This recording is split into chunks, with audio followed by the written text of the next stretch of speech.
Привет от дома на знанието! Казвам се Теодора Любодара и имам удоволствието да ви представя едно място, където ще се сбъдват мечти. Моята е тук хората да преживяват пробуждане, да намират подходящото знание за тяхното духовно израстване и да се учат и сътворяват, чистят и зареждат телата и душите си със светлина. Защото след това велико пречистване, след молитви, покаяние и работа за общото благо ще може да се отвори вратата към новата цивилизация. Ще може да се повдигнем на ново ниво на еволюция, с ново високо съзнание и качества достойни, да поднесем плодовете на своя усилен труд в ръцете на Господа и Той да ни каже: благодаря ви, деца, вие се издигнахте до съзнание на нови хора и влязохте в новата раса. Можете да се наречете богочовеци.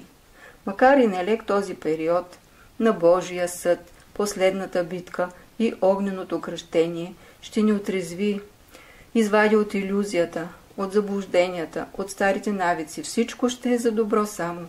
Да сме скромни, смирени и послушни ученици на великите ни учители, които през миналия век и много преди това са ни подготвили за тези изпитания и отговорности, да помагаме в изграждането на новата планетна цивилизация, да сме хора, достигнали високо ниво на съзнание и изградили качества, отговарящи на изискванията на времето. А времето е преходно от 5-та раса в 6-та.